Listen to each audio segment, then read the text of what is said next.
Bueno, como les decía, pues hoy sería un repaso de todos los temas de lo que es propiedad, planta y equipo. Vamos a básicamente ver tanto el activo tangible como el intangible, la parte de revaluación y la parte de deterioro. Es un resumen de todo el material que hemos visto de manera teórica. Em, Vamos a comenzar con la parte conceptual de qué es un activo tangible y qué es un activo intangible. Ambos son activos no corrientes, ¿verdad? Ya hemos visto en clases anteriores que son activos que esperamos se mantengan por un plazo de varios años. Nunca hemos tenido ningún activo intangible que sea para unos días o unos meses. Son activos de largo plazo. De hecho, la norma nos dice en ambos casos que es un activo que se emplea en la operación de la empresa, ¿verdad? Para la prestación del servicio o para la producción que realice y que no están disponibles para la venta. Aquí. Okay. Entonces van a haber dos, lo que son activos tangibles y lo que son activos intangibles. En el caso de los activos tangibles, lo vimos con la NIC 16, que eran, por ejemplo, edificios, vehículos, terrenos, equipo, mobiliario, que efectivamente todos ellos son para plazos significativos, es todo el equipamiento que tiene la empresa. Y por el otro lado tenemos lo que son los intangibles, también son a largo plazo, lo que son las plusvalías, marcas, patentes, franquicias, software, derechos de autor.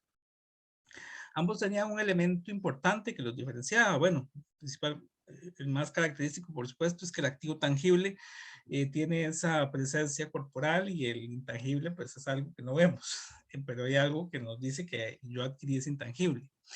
Pero el otro es que en el caso del activo tangible, había una determinación del tiempo, del aprovechamiento del activo mucho más sencilla que en el caso del intangible, ¿verdad? Porque, como lo hemos visto en los diferentes ejercicios, no es tan fácil determinar que una patente aún sigue vigente, por ejemplo. ¿Cuántos años colocarle? Puede ser que nos lo hayan asignado por 8 años, pero que los beneficios económicos de la misma tengan un periodo menor, ¿verdad? Ahí, en el caso del intangible, era un poco, o es un poco más difícil determinarle los años de vida útil.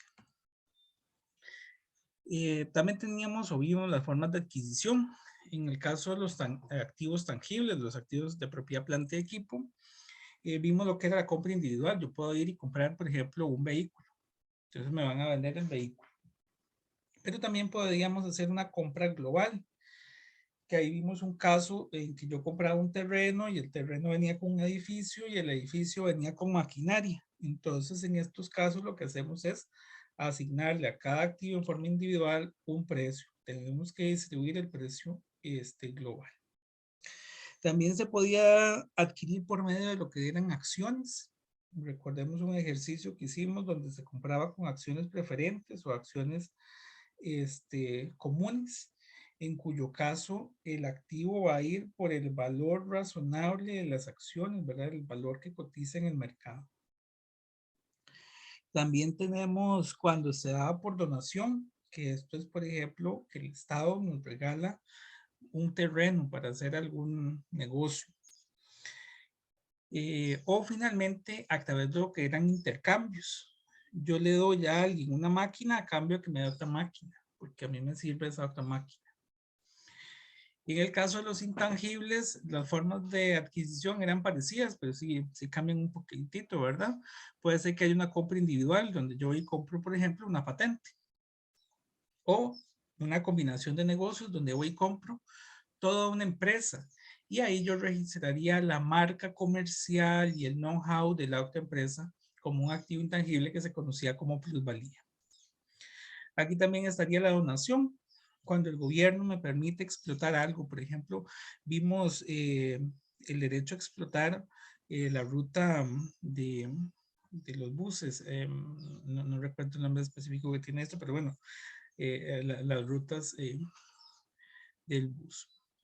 También puede ser por intercambio. Yo doy un activo a cambio del activo intangible, o pueden ser generados internamente.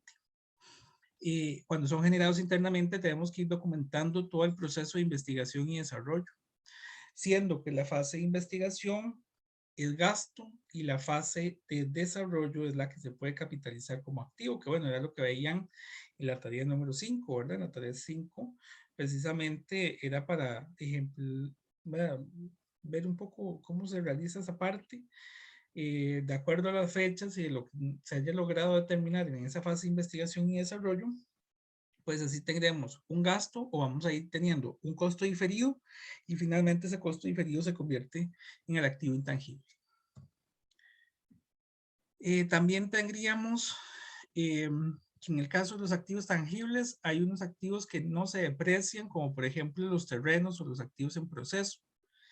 Los terrenos no se deprecian porque, bueno, el terreno va a estar ahí por siempre y más bien lo que va a hacer es adquirir valor, a menos de que, no sé, nos construyan en la par del terreno un basurero o algo, hay una contaminación en la zona o alguna cosa así, los terrenos más bien van tomando más valor.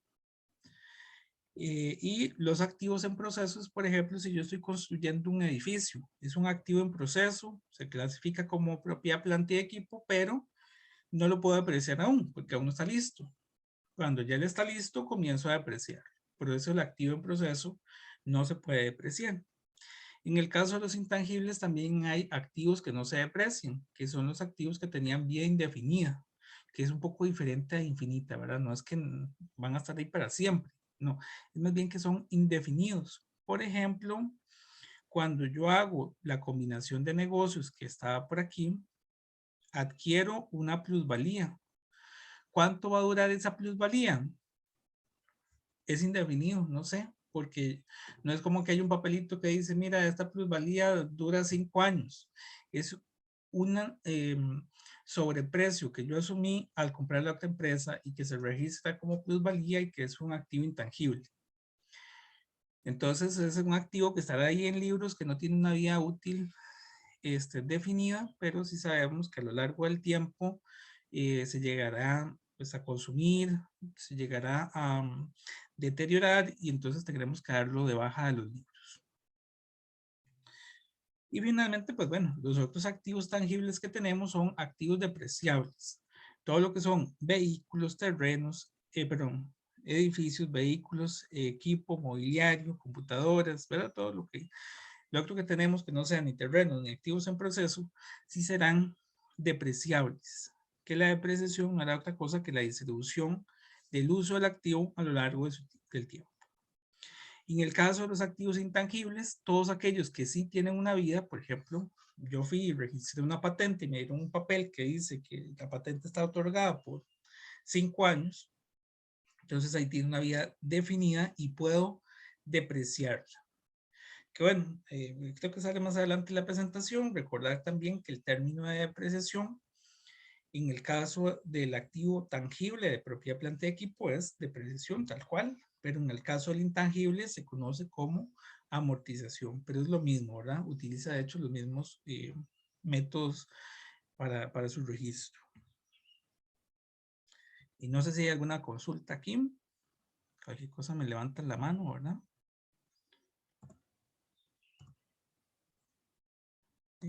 Ok, ahí está. Relacionado con estos activos, van a haber varios registros a lo largo de su vida útil. Aunque hay dos normas, la NIC 16 y la NIC 38, su tratamiento es prácticamente igual, como ya habíamos visto, tanto para activos tangibles como para activos intangibles. Entonces, lo primero es el reconocimiento inicial. Tanto sea un activo tangible o un activo intangible, sabemos que tenemos que inicialmente, es decir, en el momento en que yo lo compro, registrarlo por su costo neto. Y el costo neto es el precio de compra menos cualquier descuento que me hagan y más los elementos que yo pueda capitalizar. Por ejemplo, si estoy comprando un terreno, para poder adquirir aquel terreno voy a tener que incurrir en gastos legales para el traspaso del activo y para su registro legal. Entonces, ese gasto de honorarios legales que yo le tuve que pagar al abogado para adquirir el activo es un gasto que es capitalizable, no, no se convierte en un gasto, sino que más bien forma parte del activo. Otros gastos que no sean capitalizables se reconocen como gastos, eso sí. Un ejemplo es, por ejemplo, si yo estaba adquiriendo un activo o haciendo algo o construyendo un activo e incurrí en una multa. No tenía, por ejemplo, los permisos de funcionamiento y entonces esa multa no es capitalizable. O por ejemplo, estábamos instalando una máquina en la empresa y esta se dañó. La golpeamos contra una pared y se dañó. La reparación de ese activo no es algo capitalizable. Son las condiciones normales de adquisición de un activo. Todo aquello especial que se genere no puede ser capitalizable. Después de que yo ya he reconocido el activo, inicialmente hay un reconocimiento posterior, donde teníamos lo que eran las mejoras, adiciones y sustituciones. Esas mejoras, adiciones y sustituciones aumentan el valor del activo. En el caso, por ejemplo, del intangible, vimos cuando yo tengo una patente y posteriormente se hace la defensa legal de la patente. Entonces, esa defensa legal de la patente, que se puede hacer, no sé, digamos, 2 años después, es una adición a mi cuenta original de patente. Y así tal cual tendríamos también que depreciar, bueno, en este caso amortizarla. En el caso del activo tangible, por ejemplo, yo puedo tener una bodega y la bodega ahora es muy pequeña y le hice una ampliación a la bodega. Esa adición que tiene la bodega es capitalizable el activo y se va a depreciar durante el tiempo que le quede de vida útil.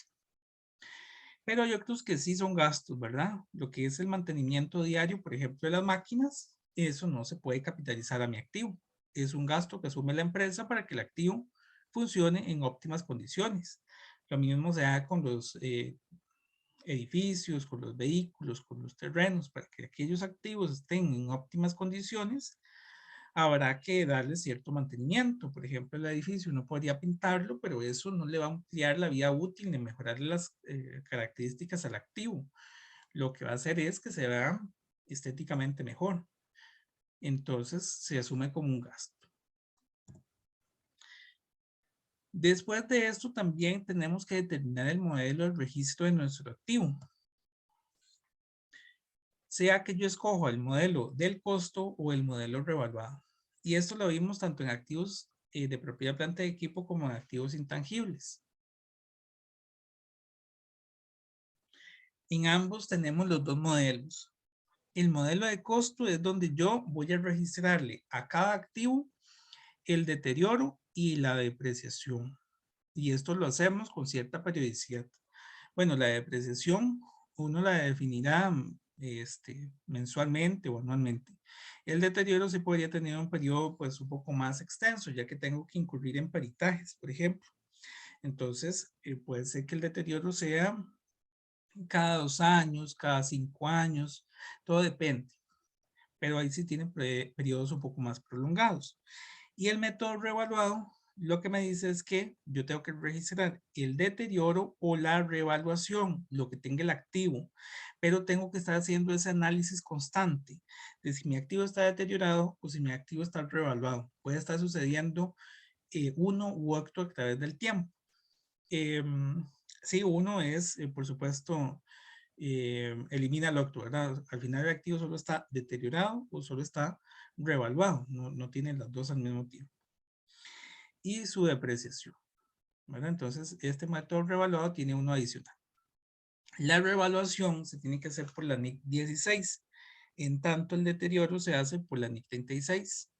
Ambos son métodos diferentes, no puedo hacer una cosa con la otra norma, ¿verdad? Porque, por ejemplo, si yo tengo mi activo revaluado con la NIC 16, igual voy a hacer otra revaluación y me dio que el activo ya no está revaluado, lo más que puedo hacer es reversar la revaluación. y ahora tendría que calcular el deterioro con base en la NIC 36. No puedo deteriorarlo con la misma norma, porque son procesos diferentes y como ya hemos visto en clases anteriores, nos solicitan datos diferentes. También está la depreciación, que, bueno, ya lo mencioné, ¿verdad? Un poco, es el uso o desuso del activo a lo largo de su vida útil. En el caso del activo tangible, pues se llama depreciación. En el caso del activo intangible, se llama amortización. Y esta es una particularidad que tienen los intangibles. Cuando es un activo de propiedad, planta y equipo, este siempre existe con su cuenta de depreciación acumulada.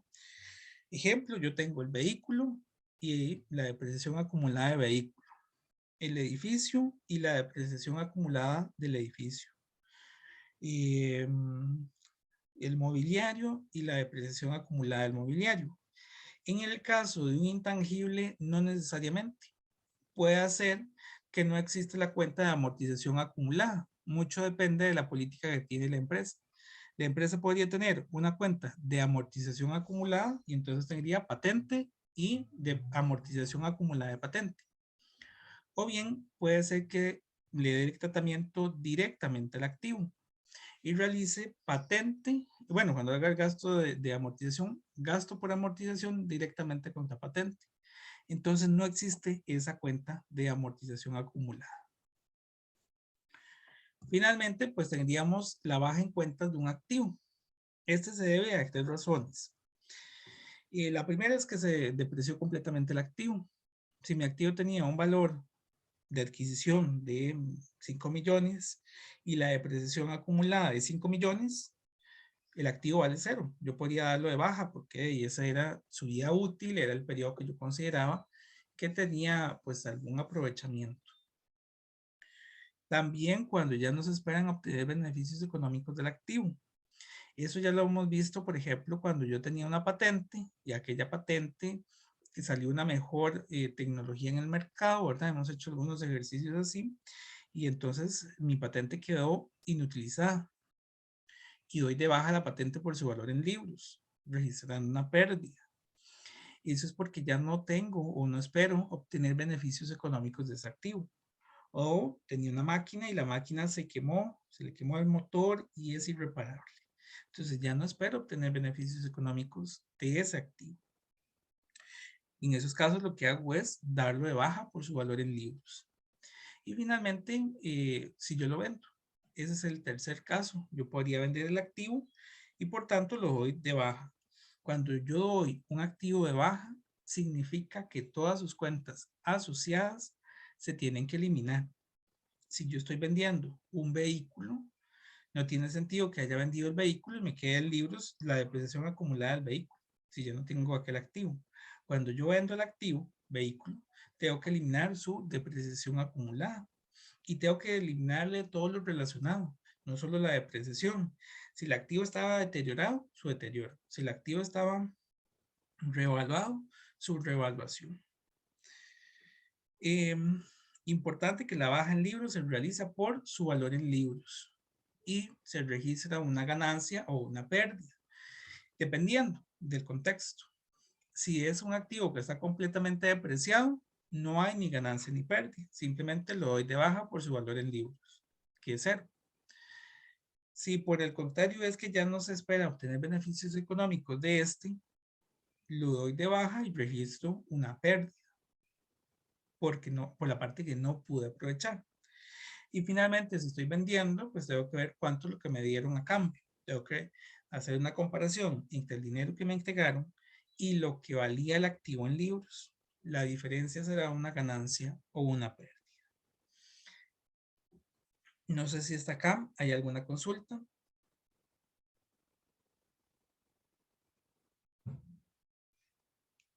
¿No? Bien, vamos a continuar entonces. Los otros son elementos que son capitalizables. Les decía que el reconocimiento inicial es capitalizarle al activo algunos elementos, ¿verdad? Yo compro el terreno por 10 millones, pero también le puedo capitalizar los honorarios legales. Hay algunos gastos que son capitalizables sobre los activos, todo depende del activo que estemos trabajando. Pero aquí voy a ver los ejemplos de gastos que son capitalizables. Son 8. El primero son los honorarios legales. Este va a aplicar, por ejemplo, con lo que son vehículos, con lo que son terrenos, con lo que son edificios, porque hay un registro legal que hace que alguien sea dueño de ese activo. Entonces, para cambiar de propietario, pues habrá un gasto legal para hacer ese cambio de propietario. También están los aranceles de importación. Por ejemplo, si yo me traigo una máquina, no sé, de Estados Unidos, esa máquina tiene que pasar por la aduana y esos gastos de aduana son capitalizables. Pero además de traerlo de Estados Unidos a Costa Rica, habrá un transporte internacional que es capitalizable. También muy posiblemente le haya tenido que pagar algún seguro internacional por si algo le pasaba en el camino, que será capitalizable. Entonces, hay unos aranceles de importación que yo le puedo capitalizar a mi activo. Los impuestos no recuperables. Ya hemos hablado que el único impuesto recuperable es el IVA, pero no es el único impuesto que existe, ¿verdad? Por ejemplo, regresando al caso de la importación que mencionaba, si yo traigo esa máquina de Estados Unidos a Costa Rica, en la aduana me van a cobrar también lo que se conoce como derechos arancelarios, el impuesto selectivo de consumo, el impuesto del IFAM, el impuesto del IDA, y en algunos casos me cobran recargos de otros impuestos. Entonces, esos otros impuestos tienen la particularidad de que no son recuperables. Yo los tengo que pagar, pero, ¿verdad? Nadie me los va a volver a pagar. Entonces, son capitalizables a mi activo. ¿A qué me refiero con que no me los van a pagar? Que un impuesto como el IVA, por ejemplo, yo lo pagué cuando compré mi activo, pero cuando vendo el activo, tengo que cobrar el IVA. Entonces, sí lo recupero. Puede ser que tal vez no por el mismo monto, tal vez lo recupere por un punto mayor, pero sí hay una recuperación del mismo. Por eso es que no es capitalizable. Y los otros impuestos sí, porque yo no los cobro. A mí me cobrarán el IVA en la aduana, pero yo no puedo cobrar IVA a mis clientes, porque no soy el recaudador de ese impuesto. Otro es los costos para darle la ubicación y condición actuales al activo. Aquí, por ejemplo, tendremos que yo compré la máquina, sigamos con el mismo ejemplo. Compré la máquina que viene de Estados Unidos, pasó por la aduana y ya está en mi empresa. Pero para que esa máquina funcione, habrá que instalarla en alguna parte de la empresa y habrá que hacerle las pruebas correspondientes. Entonces, habrá que hacerle toda una instalación y todo. Entonces, esa parte de preparación para que el activo esté instalado en alguna parte de la empresa y funcione adecuadamente es capitalizable. Los costos de desmantelamiento y retiro también son capitalizables. Por ejemplo, bueno, esto más que todo es cuando uno tiene que resarcir, por ejemplo, una comunidad. Yo puedo llegar y hacer en alguna parte una fábrica, por ejemplo. Esa fábrica va a operar durante 5 años, pero yo sé que al finalizar los 5 años, por unas razones ambientales, yo tengo que eliminar todo el inmueble y dejar el lugar, digamos, de nuevo como una área limpia. Entonces, esa parte de al final tener que quitar el activo y volver a dejar el lugar en las condiciones óptimas es capitalizable, es una proyección a futuro de ese desmantelamiento y retiro. Pero también recordemos que vimos un ejemplo al inicio de este tema donde yo podía llegar a un lugar y había un edificio viejo que no me servía y lo puedo demoler. Y ese gasto de eliminar lo que había anteriormente también es capitalizable. Gastos financieros. Si, por ejemplo, para comprar un, no sé, edificio, yo tengo que incurrir en un crédito, el gasto financiero, que serían los intereses, son capitalizables. Pero les puse tal vez mal el ejemplo. el ejemplo más adecuado es cuando yo estoy construyendo un edificio.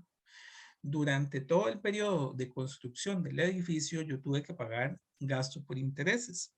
Entonces, durante todo ese periodo, no sé, la construcción duró 2 años. Durante los 2 años de construcción del edificio, todo el gasto por interés en que yo incurrí no va a ser gasto por interés, sino que se capitaliza al activo que estoy construyendo.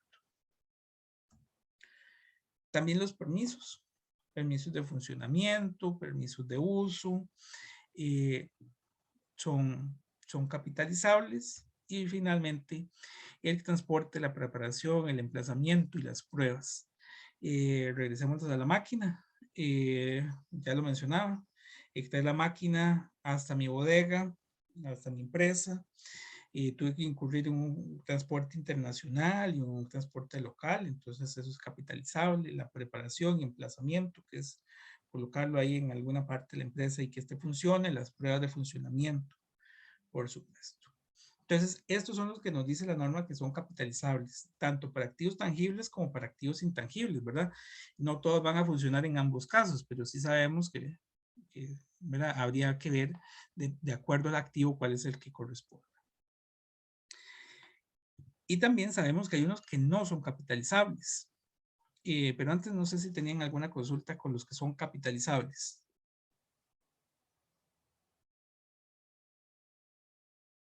No. Bueno, los que no son capitalizables son, por ejemplo, la capacitación. Yo compro una máquina para que sea utilizada en mi empresa, pero capacitar al personal para utilizar la máquina no es un gasto capitalizable, es un gasto de la empresa. Y eso se da porque al final el personal va a rotar. Entonces, si bien es cierto, yo capacité a las 5 personas que había en la empresa, que son las que van a utilizar la máquina, mañana esas 5 personas tal vez no son las que están, sino que tengo que capacitar a un nuevo grupo de trabajadores. Entonces, no podríamos, ¿verdad? Volver a capitalizar ese gasto. Lo que nos dice la norma es que nunca lo capitalice, sino que siempre que se haga el gasto por capacitación sea precisamente un gasto. El otro son multas. Hace un rato mencioné que, por ejemplo, es capitalizable los permisos, como un permiso de funcionamiento. Pero si yo incurrí en una multa, porque estaba construyendo un edificio y no pedí los permisos municipales o hice los estudios de suelo o algo, y entonces me multaron por ese incumplimiento, esa multa es algo anómalo que yo tenía que haber cubierto. Vean que la norma inclusive me permitía capitalizar el permiso, haberlo gestionado, pero no haberlo gestionado y que entonces me multen por no tenerlo, no es capitalizable. O, eh, para ponerles otro caso, estoy trayendo el activo a mi empresa, no sé, es una máquina, la estoy trayendo a mi empresa y por algún motivo me multaron. Hice alguna infracción de tránsito o no tenía los permisos para transportar este activo. Ese tipo de multas no son capitalizables. Daños, robos, vandalismo, ¿verdad? Yo tengo, por ejemplo, ahí mi vehículo y no sé, lo golpearon o lo rayaron o se robaron las llantas o yo estaba instalando la máquina en la empresa y esta se golpeó y hubo que repararla. Eso no es capitalizable.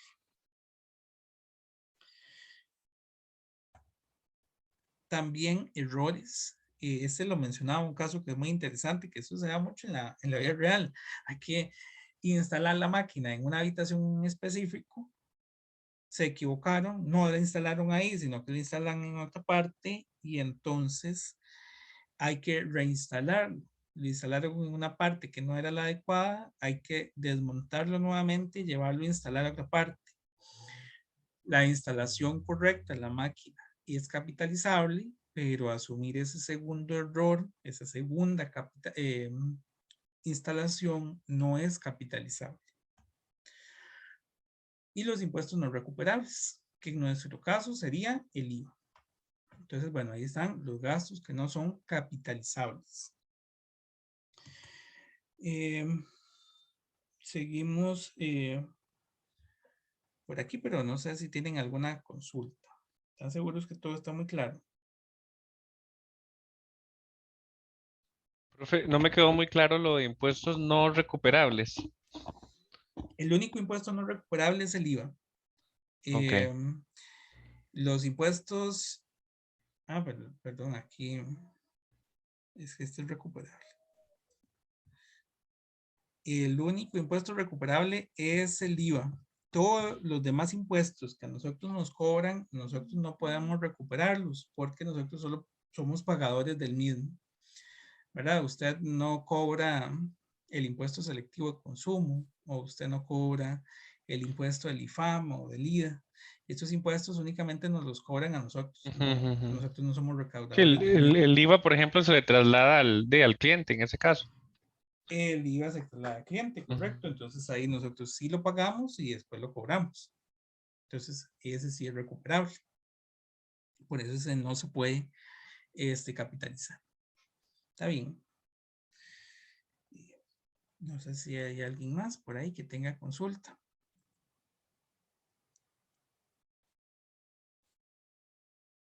No. Bueno, ven que este repaso es básicamente de todo, ¿verdad? Ahora tenemos la parte de adiciones, mejoras y sustituciones. Voy a comenzar con la sustitución. La sustitución únicamente se da cuando se puede asignar un valor a la parte que se está eliminando. La antología nos daba el ejemplo de un avión al cual yo periódicamente le tengo que cambiar los asientos. Y por tanto, cuando yo compro el avión, le puedo asignar un valor específico de mi compra a los asientos. Y el activo se deprecia y el activo, ¿verdad? Tiene un tratamiento como si fuera otro activo, aunque es una parte del avión. En este caso, cuando yo le hago una adición, una mejora, una sustitución, en este caso una sustitución, yo tengo los asientos viejos, ya cumplieron su vida útil y los estoy sustituyendo por los asientos nuevos. Tengo que hacer un asiento donde contemple la depreciación acumulada de la parte vieja y registrar la parte nueva. Tenemos que hacer este asiento donde yo elimino la propia planta y equipo viejo, véanlo acá, estoy eliminando, van a ver, junto con su depreciación acumulada de la parte vieja va al débito, pero vean que logré de todo el avión, por ejemplo, en este caso, saber cuánto es lo que corresponde a los asientos. Si yo no puedo hacer esa separación, entonces no me sirve el método de sustitución. Este método de sustitución es únicamente cuando le puedo asignar un valor a esa parte en específico. Y cuando la elimino, pues registro la nueva parte. Aquí estarían la propia planta de equipo nuevo, que bueno, aquí habría que ponerle el nombre, ¿verdad? Que son, no sé, nuevos asientos, ¿verdad? El nombre que tenga. Y va a ir contra bancos. La comparación entre lo que yo estoy comprando y el activo viejo va a ser una pérdida por eliminación del activo viejo. Que ahí pues siempre vamos a tener una pérdida. Y el otro caso es cuando hay una reducción de la depreciación. Aquí vimos un caso que, bueno, en este lo que tenemos es un incremento de la vida útil del activo o una mejora en sus capacidades. Vimos un ejercicio donde teníamos una máquina, no sé si recuerdan, que le cambiábamos el motor a la máquina para que fuera más rápido, más potente, o quisiera más piezas, no me acuerdo cómo era el ejemplo, pero le cambiábamos el motor al activo y mejoraba sus condiciones. Entonces aquí aplica este método de reducción de la depreciación, donde lo que hacemos es disminuir la depreciación acumulada contra bancos por el monto de la pieza que estoy adquiriendo. En este caso era un motor. Entonces, no registro por ahí activo motor contra bancos, sino que hago depreciación acumulada de la máquina contra bancos por el valor del nuevo motor. Y el otro es cuando hay un incremento del activo. En este caso, cuando yo hago nuevamente la adquisición de un nuevo motor, por ejemplo, pero que no incremente la vida útil del activo ni mejore sus condiciones. Entonces, no incrementó o mejoró sus condiciones, simplemente siguió funcionando. Aquí en este último del incremento del activo, imaginémonos que se le quemó el motor a la máquina. Le sustituyo el motor por un nuevo motor y la máquina sigue funcionando igual. Aquí no tiene mejores condiciones, no es que trabaja más rápido, no es que se hizo más productivo, ni nada por el estilo, simplemente es para que siga funcionando. Y en estos casos, lo que hacemos es propiedad, planta y equipo contra bancos. Entonces, ahí registraríamos el activo al que corresponde. No registro motor contra bancos, sino que registro la máquina, ¿verdad? Lo que fuera la máquina contra bancos por el valor del nuevo motor. También puede darse el caso de que fuera un intangible. En el caso del intangible son incrementos del activo, ¿verdad? Porque, por ejemplo, el caso más común es cuando se hace la defensa de una patente. Entonces, en el caso de la defensa de la patente, lo haríamos patente contra bancos. Porque, ¿verdad? Iríamos al del incremento del activo, al tercer caso. Porque lo que está sucediendo es que la patente, pues no es que mejoró sus condiciones, ya la patente existía. Pero sí le pudimos hacer la defensa legal. Entonces, digamos, es para que el activo siga funcionando, por así decirlo. Que en ese caso es un activo intangible. No sé si hay alguna consulta con alguno de los tres. Tienen que valorar muy bien cuál es el caso que nos estén dando. Vean que en el primero de sustitución tienen que darnos muchos datos. Tienen que darnos depreciaciones, valor del activo viejo y el activo nuevo. Si yo no tengo todos esos datos, jamás va a ser sustitución. En el que se podrían confundir es en reducción de la depreciación o en incremento del activo. Pero, reitero, reducción de la depreciación es cuando mejoró las condiciones y incremento del activo es cuando nada más es para que el activo siga funcionando. No hay consultas. Seguros.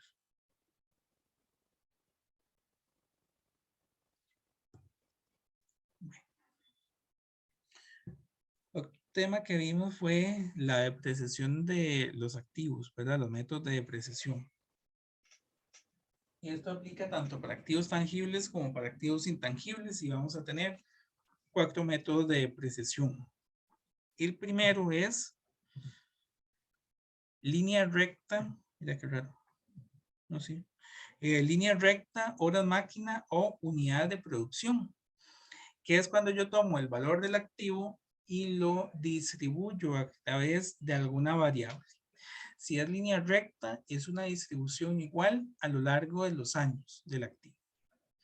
Si es por horas máquina, es una distribución igual en las horas que va a funcionar la máquina.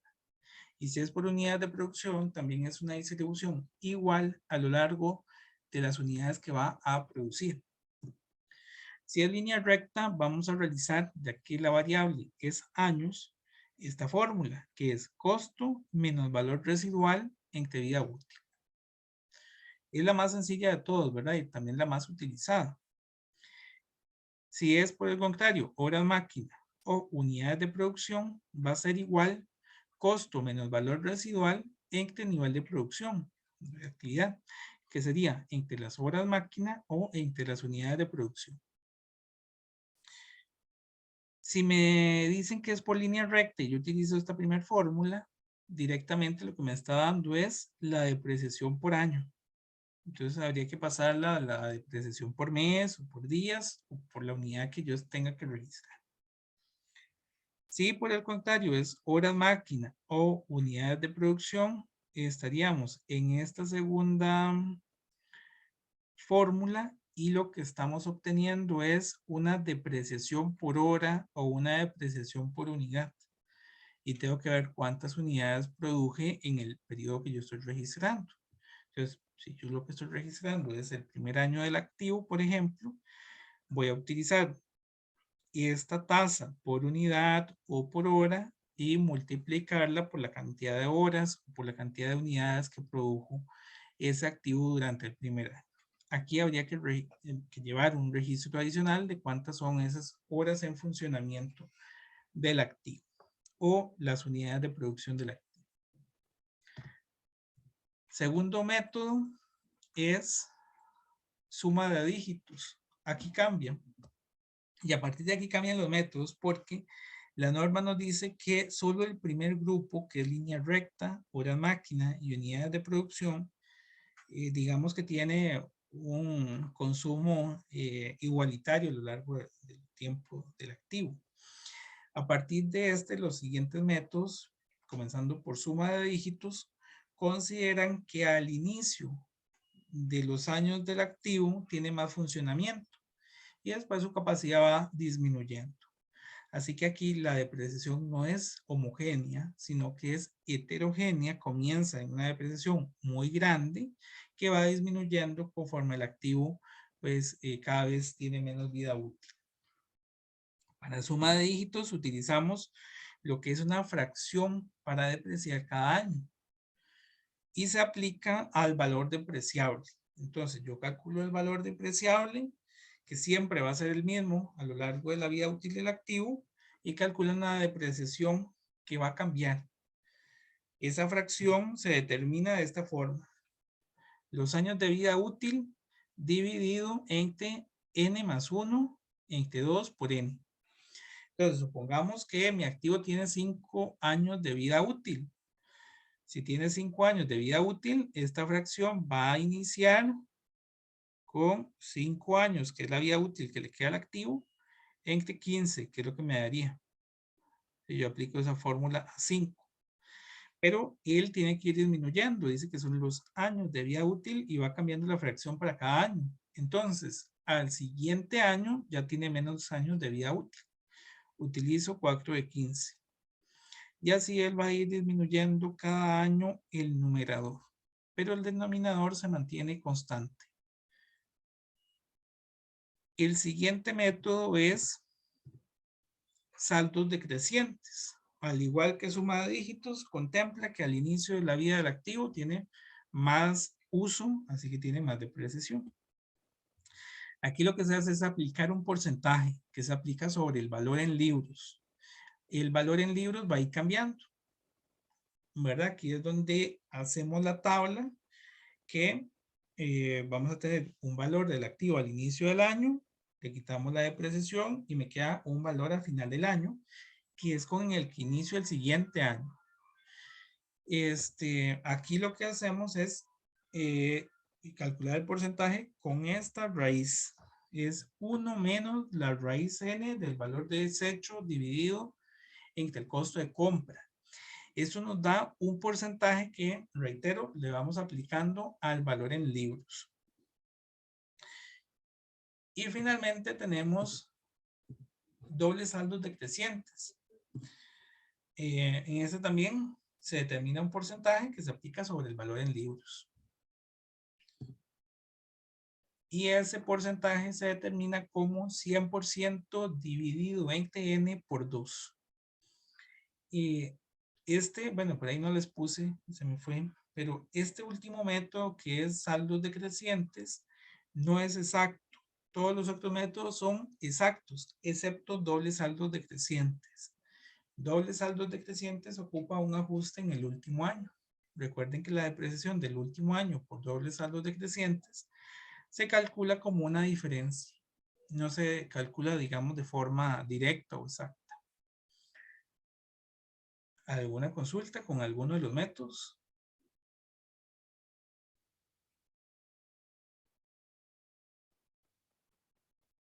¿No? Importante que cada activo uno le va a determinar un método de depreciación, pero cada activo solo tiene un método, ¿verdad? No es que el vehículo se deprecie por línea recta y por suma de dígitos. Mi vehículo 1 se podría depreciar por línea recta y el vehículo 2 por suma de dígitos. Pero un mismo activo no tiene más de un método. para que lo tengamos ahí en cuenta. Esto porque me han hecho alguna preguntilla ahí en la tarea y en las tareas lo que hemos tenido es que cada, digamos, escenario es independiente de los demás. Por eso es que le hemos aplicado todos los métodos al mismo activo, pero cada activo no le determina cuál es el método de depreciación. Bueno, lo otro son los registros posteriores, que esto también ya lo hemos visto, que yo voy a tener para cada activo o un deterioro o una revaluación. Entonces, yo podría deteriorar mi activo o podría revaluarlo. Si yo lo deterioro, lo voy a hacer a través de la NIC 36. Para esto tengo que determinar el valor en libros de mi activo. ¿Cómo lo determino? Bueno, inicialmente voy a tener el costo del activo. ¿Qué es el costo del activo? El precio de adquisición más todo lo que yo le haya capitalizado. Entonces hay que tener cuidado, porque si capitalice algo mal, pues ahí voy a tener mal mi costo, ¿verdad? Y la depreciación acumulada, igual, ¿verdad? Pues el método que yo haya escogido. Valor en libros va a ser el costo menos la depreciación acumulada que tiene mi activo. El otro elemento que ocupo es el importe recuperable. Yo tengo que escoger entre el valor en libros y el importe recuperable el más bajo para hacer mi análisis del deterioro. ¿Cómo determino el importe recuperable?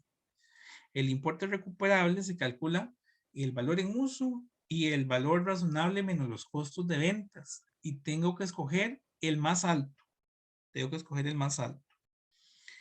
Entonces, si el valor en libros es mayor que el importe recuperable, mi activo está deteriorado. Vean que es el único caso en que el activo está deteriorado. Si al revés, valor en libros es menor que el importe recuperable, paso a hacer la valoración de la NIC 16 para determinar si está reevaluado. Caso contrario, pues nada más ahí termino. Considero que el activo no está deteriorado.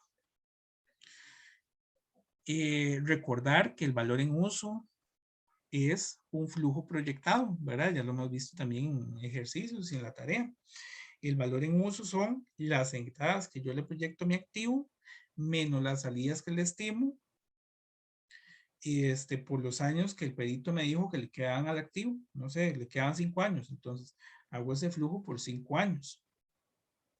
Y además le considero también el valor residual. El valor razonable menos los costos de ventas es otro valor que tendríamos que considerar. Es importante que es un valor razonable menos costos de ventas. En uno de las tareas, de hecho, venía así. No es valor razonable. Si lo que me dan es valor razonable, yo no podría considerarlo acá. Ocupo también los costos estimados para la venta, ¿verdad? Es un precio neto que yo podría obtener por la venta de aquel activo, básicamente. Esto en el caso del deterioro. Por el contrario, si lo que yo estoy determinando es que hay una revaluación del activo, aquí lo que voy a hacer es una comparación entre el valor en libros que se determina exactamente igual. Es el costo menos la depreciación acumulada versus el valor razonable. Vean que aquí es únicamente valor razonable. En el deterioro es valor razonable menos costos de ventas, pero en revaluación es valor razonable. Aquí hago una comparación entre valor en libros y valor razonable. Y voy a tener únicamente dos posibilidades. Si el valor en libros es menor que el valor razonable, hago una revaluación. Pero si el valor en libros es mayor que el valor razonable, no hago nada, sino que lo que haríamos es calcular el deterioro con base en la NIC 36. Vean que en ambos casos hay una única posibilidad para saber si hay un deterioro o una revaluación, y en el otro caso lo que haríamos es el procedimiento contrario. Vean que En el caso del deterioro, si no me dio deterioro, hago el procedimiento de reevaluación. Y en el caso de la reevaluación, si me dan reevaluación, lo registro. Si no, hago el procedimiento para calcular deterioro. Por eso es que son excluyentes. No es que el activo está deteriorado y reevaluado al mismo tiempo. Solo puede tener uno de los dos. ¿Alguna consulta hasta acá?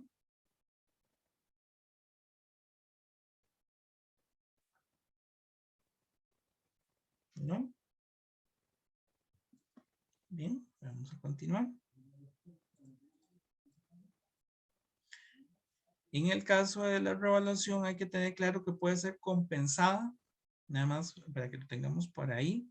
Compensada es que yo hago la comparación entre el valor en libros y el valor razonable, y la diferencia que me dio la registro como activo revaluado. Activo revaluado contra superávit por revaluación. Pero si escojo el otro método, que es reexpresado, tendríamos un activo revaluado, una depreciación acumulada del activo revaluado y un superávit por revaluación. Aquí hablamos de que yo tengo que calcular un índice de revaluación. Ese índice de revaluación es el valor razonable dividido entre el valor en libros. Siempre que yo tenga una revaluación, este índice me da superior a 1. Y lo que hago es una tabla donde multiplique el activo por este índice para saber en cuánto tiene que aumentar. Y la depreciación por este índice para ver cuánto es lo que tiene que aumentar. Por eso es que yo tendría tanto activo como depreciación.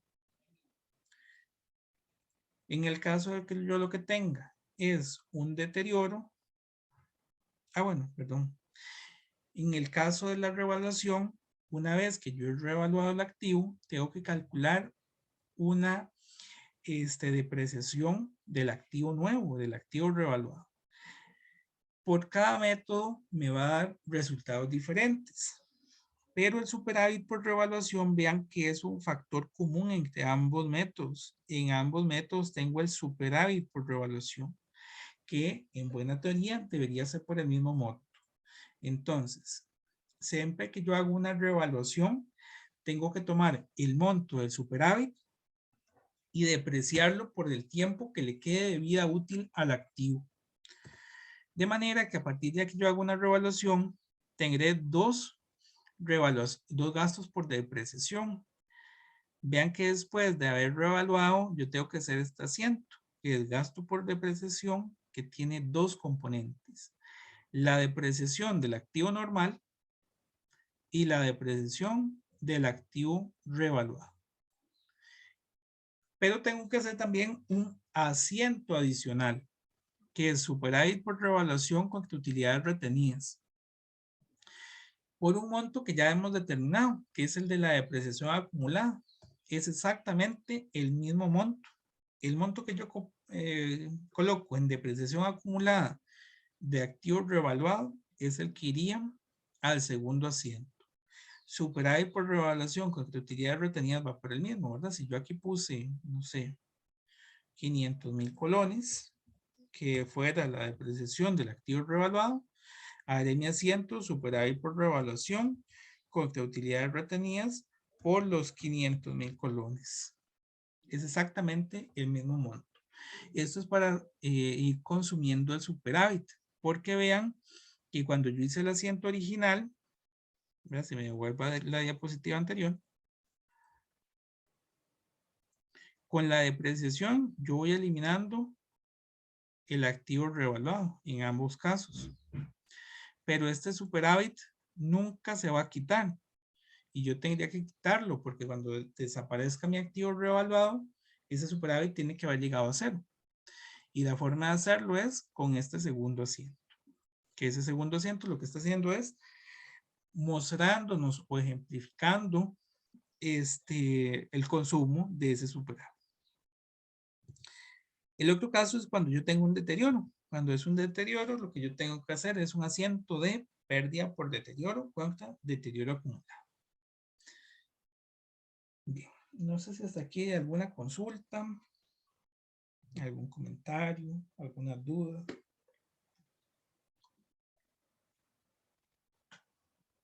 ¿Estamos bien?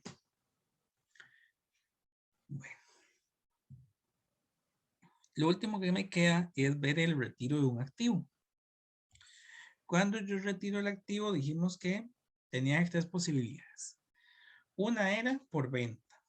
Cuando yo vendo mi activo, ya no lo tengo, alguien más lo va a tener. Tengo que eliminarle todo, pero les dije que cuando era una venta había una contraprestación. Yo le doy a la otra persona mi activo a cambio de dinero. Entonces, en estos casos, yo registro bancos, que va a ser lo más importante porque estoy vendiendo el activo. Elimino el activo. Ven que aquí estoy con propiedad, planta y equipo, que bueno, al final este propiedad, planta y equipo es el activo. Consideremos, no sé, eh, edificio o mobiliario o vehículo o lo que tengamos. Y elimino lo que esté relacionado a él. Véanlo por aquí. Depreciación acumulada. Elimino todo lo relacionado al activo. La diferencia entre lo que me pagaron y el valor de este activo es una ganancia o una pérdida por disposición de activo o por venta del activo. El otro caso es cuando el activo estaba completamente deteriorado, depreciado, perdón, o cuando el activo no estaba depreciado, sino que más bien pues algo le pasó y ya no lo puedo utilizar. Que aquí vamos a tener una pérdida. Entonces, en el octo es una eliminación del activo, donde igual doy de baja mi activo, propiedad, planta y equipo, octa de depreciación acumulada. Igual, ¿verdad? Es una eliminación del activo, por lo tanto, el activo va a ir al haber para que quede en cero y su depreciación al debe también para que quede en cero. Y vamos a tener la pérdida por disposición. Aquí imaginémonos que yo tenía una máquina, a la máquina se le quemó el motor y es irreparable, ¿verdad? Lo que les decía, no puede utilizarla. Entonces, ¿cuánto es la pérdida? De lo que no pude aprovechar la máquina, lo que quedó sin depreciar, básicamente. Eh, y lo último, ¿verdad? Va a ser la información que tenemos que revelar. Como hay varias normas, vimos la NIC 16, vimos la NIC 36, vimos la NIC 38. Cada una de ellas nos piden cosas diferentes. Aquí tendríamos la síntesis de todas ellas. Lo que tenemos que presentar es el costo del activo. ¿Qué es el costo del activo? El precio de compra más lo que nosotros le hemos capitalizado. Adiciones, revaluaciones, retiro, depreciación y la pérdida por deterioro del valor. Los métodos de depreciación, vidas útiles y valores residuales que utilizamos en cada activo. Los activos con restricciones, gravámenes o limitaciones de uso. Como son activos de propiedad, planta y equipo, estos generalmente se utilizan como garantía de créditos. Yo puedo ir a solicitar un crédito al banco a cambio de un edificio, me hacen una hipoteca y entonces obtengo el crédito. O llevo un vehículo a cambio del dinero, lo que me dan o lo que hacemos es una prenda, ¿verdad? Y entonces el vehículo estaría ignorado en garantía de aquel crédito.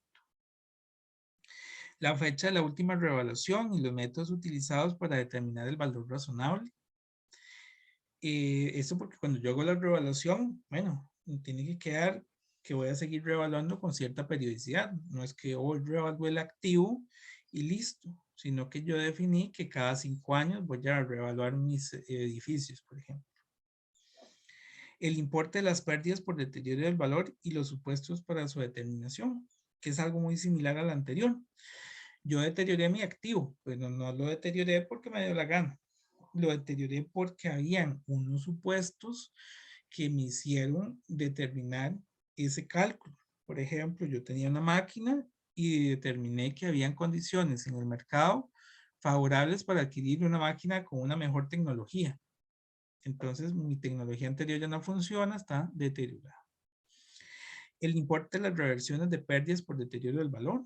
¿verdad? Igual, tenemos que lograr pues comunicar que se dio alguna reversión del deterioro. Y el importe de pérdidas por deterioro del valor de activos revaluados, que aquí sería una reversión de la revaluación. Estos últimos dos son la reversión de la pérdida y la reversión de una revaluación de un superávit. Y pues básicamente con esto concluyo este resumen. No sé si hay alguna consulta. Esto era únicamente la parte teórica, ¿verdad? Y ahorita vamos a ir viendo la parte práctica. Un repaso también.